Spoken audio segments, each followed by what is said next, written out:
দর্শক, সারা দেশে শীতের তীব্রতা অব্যাহত রয়েছে। এই মুহূর্তে বরিশালে আছেন সহকর্মী পারভেজ রাসেল। শীতের খবর জানতে আমরা সরাসরি যুক্ত হচ্ছি তার সাথে। পারভেজ, বরিশাল সহ দক্ষিণাঞ্চলে শীতের তীব্রতার কি খবর আছে আপনার কাছে, আমাদেরকে জানাবেন।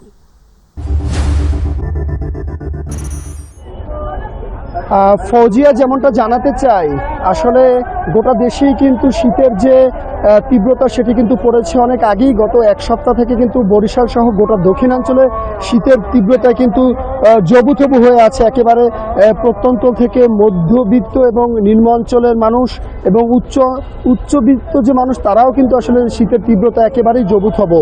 এবং আমি এই মুহূর্তে রয়েছি বরিশাল নগরীর সিটি কর্পোরেশনের একেবারে যে প্রাণকেন্দ্র বরিশাল শহরের সিটি কর্পোরেশনের পাশেই, যেটা আমরা কালেক্টর মার্কেট বলি, সেই ফুটপাতের মার্কেটটিতে রয়েছে। এখানে দেখতেই পাচ্ছেন আসলে ক্যামেরার মাধ্যমে যে যারা রয়েছে নিম্ন আয়ের বা মধ্যবিত্ত, তারা তাদের স্বজনদের জন্য আসলে পোশাক কিনতে কীভাবে এই দোকানগুলোতে ভিড় করছে।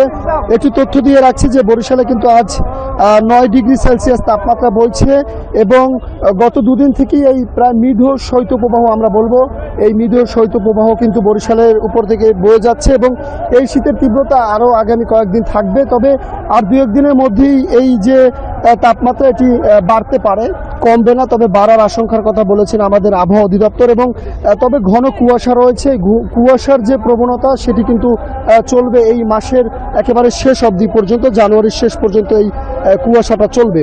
আমরা কথা বলেছি আবহাওয়া অধিদপ্তরে, তারা বলছে যে শীতের যে আসলে শীত মৌসুম সেটা চলছে, শৈত্যপ্রবাহ চলছে এবং এই শৈত্যপ্রবাহকে তারা 3টি ভাগে ভাগ করেছে, অল্প, মধ্য এবং বেশি আর কি। তো এখন মৃদু শৈত্যপ্রবাহ চলছে।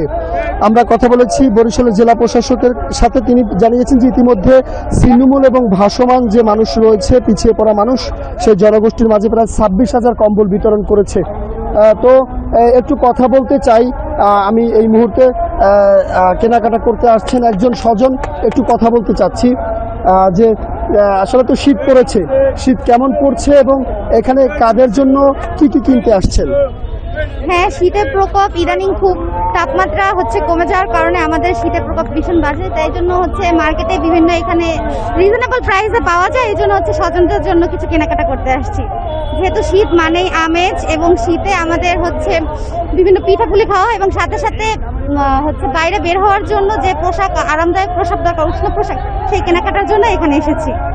ধন্যবাদ। যেমনটা জানাচ্ছিলেন, আর একটু তথ্য দিয়ে রাখছি যে এই শীতের কারণে কিন্তু কয়েকদিন আগে কিন্তু ঢাকা বরিশাল নৌ রুটের যাত্রীবাহী লঞ্চগুলোকে বন্ধ রাখা হয়েছে ঘন কুয়াশার কারণে, সেগুলো কিন্তু আবার স্বাভাবিক করা হয়েছে। তবে আগামী 2-1 দিন পরে এই শীতের যে তীব্রতা আছে সেটা হয়তো কমে আসবে এবং স্বাভাবিক হবে এই জনপথের মানুষের যে যাতায়াত এবং জীবনমান। এই রয়েছে বরিশাল থেকে আমার কাছে সবশেষ তথ্য শীতের বরিশাল থেকে। পারভেজ, আপনাকে ধন্যবাদ। দর্শক, বরিশাল থেকে শীতের খবর জানাতে এতক্ষণ আমাদের সঙ্গে সরাসরি যুক্ত ছিলেন সহকর্মী পারভেজ রাসেল।